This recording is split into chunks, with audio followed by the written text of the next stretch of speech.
Hello friends, welcome back to our channel. ఈరోజు మన ఛానల్లో రెస్టారెంట్ స్టైల్లో లసుని మేతిని ఎలా ప్రిపేర్ చేసుకోవాలో చూపించబోతున్నానండి. ఎంత టేస్టీగా ఉంటుందంటే చాలా టేస్టీగా ఉంటుంది. అన్నం చపాతీ ఎందులోకైనా అద్భుతంగా ఉంటుందండి ఈ లసుని మేతి. మీరందరూ తప్పకుండా ట్రై చేయండి. వీడియో ఎండ్ వరకు స్కిప్ చేయకుండా చూడండి. ఫస్ట్ అయితే ప్యాన్లోకి ఒక 2 టీ స్పూన్ల వరకు పల్లీలను వేసుకొని వేయించుకోవాలి. మీడియం ఫ్లేమ్లో పెట్టి మంచి కలర్ వచ్చేలాగా పల్లీలను అయితే వేయించుకోవాలండి. ఇవి వేగిన తర్వాత ఇందులోనే 1.5 టీ స్పూన్ వరకు శనగపప్పుని వేసి వేయించుకోవాలి. మీ దగ్గర శనగపప్పు లేకపోతే శనగపిండినైనా తీసుకోవచ్చు, లేదంటే పుట్నాల పప్పు అయినా తీసుకోవచ్చు. ఇందులోనే 1.5 టీ స్పూన్ వరకు నువ్వులను వేసుకోవాలి. ఇక్కడ నేను తెల్ల నువ్వులను వాడుతున్నానండి. వీటన్నిటిని దోరగా ఫ్రై చేయాలి. ఇలా కలుపుతూ ఫ్రై చేయండి. ఇవన్నీ ఫ్రై అయిన తర్వాత ఒక ప్లేట్లోకి తీసుకొని పక్కన పెట్టుకోండి. వీటిని మిక్సీ పట్టుకోవాలన్నమాట.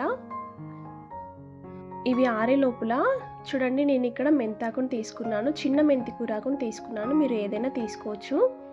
ప్యాన్లోకి ఆయిల్ వేసుకొని ఆయిల్లో వెల్లుల్లిపాయలు వేయండి. ఒక 10 నుంచి 15 వరకు తొక్క తీసిన వెల్లుల్లిపాయలు వేసుకోండి. ఇవి వేగిన తర్వాత ఇందులోకి మనం కడిగి పెట్టుకున్న మెంతాకును వేసుకోవాలి.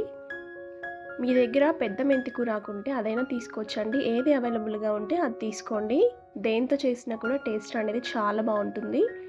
ఇందులోనే కొంచెం సాల్ట్ని వేయండి. సాల్ట్ కూడా వేసుకొని ఇందులో వాటర్ ఊరుతాయి. వాటర్ని పోయి ఆయిల్ తేలేంత వరకు ఫ్రై చేయండి. ఇలా ఫ్రై చేసిన మెంతాకుని ప్లేట్లోకి తీసుకొని పక్కన పెట్టుకోండి. ఇప్పుడు అదే ప్యాన్లోకి మరికొంచెం ఆయిల్ వేసుకోండి. ఇందులో జీలకర్రను వేయండి, ఎండుమిర్చిని వేసుకోండి. ఇందులోనే సన్నగా తరిగిన వెల్లుల్లిపాయల్ని వేయాలి. ఇవి కొంచెం ఫ్రై అయిన తర్వాత సన్నగా తరిగిన ఉల్లిపాయ ముక్కలు కూడా వేసుకోవాలి. వీటిని ఎంత సన్నగా వీలైతే అంత సన్నగా కట్ చేయండి, లేదంటే మిక్సీ పట్టుకొనైనా వేసుకోవచ్చు. ఉల్లిపాయ వేగిన తర్వాత ఇందులోకి పసుపుని యాడ్ చేయాలి. పసుపుని కూడా యాడ్ చేసుకొని కాస్తంత ఫ్రై చేయండి. ఇలా ఫ్రై అయిన తర్వాత ఇందులోకి ఒక 4 పండిన టమాటాలను తీసుకున్నాను. వీటన్నిటిని ఫ్రై చేయాలండి. ఈ టమాటా అనేది మనకి సాఫ్ట్గా అవ్వాలి, గుజ్జులా రావాలి.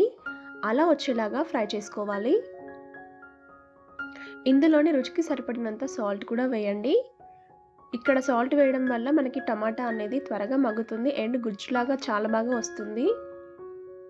ఇలా ఓసారి కలుపుకొని మూత పెట్టేసి టమాటా సాఫ్ట్ అయ్యేంత వరకు ఉడికించుకోవాలి.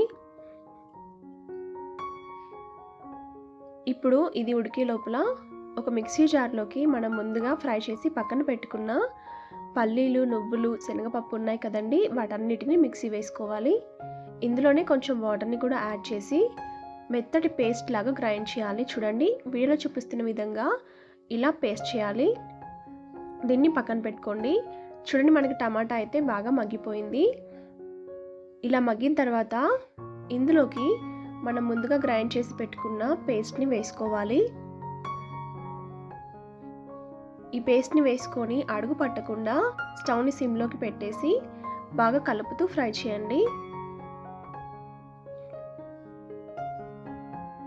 ఇలా అంతా బాగా కలిసిన తర్వాత ఇందులోకి రుచికి సరిపడినంత కారం వేయండి. ఇక్కడ నేను 1.5 టీ స్పూన్ వరకు కారం వేస్తున్నాను.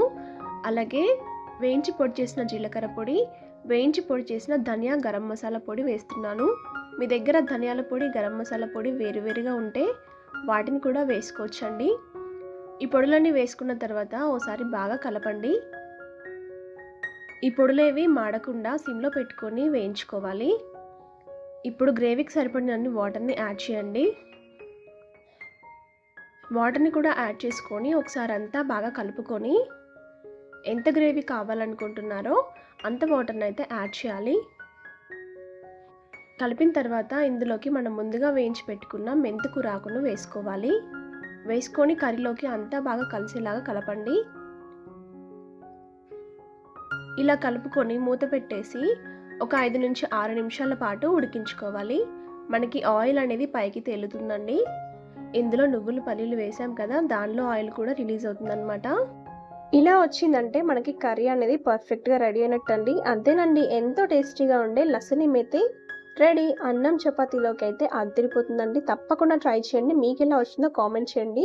రెసిపీ నచ్చితే లైక్ చేయండి. మీ ఫ్రెండ్స్ అండ్ ఫ్యామిలీతో షేర్ చేయండి. మరిన్ని రెసిపీస్ కోసం మన ఛానల్ని సబ్స్క్రైబ్ చేయండి.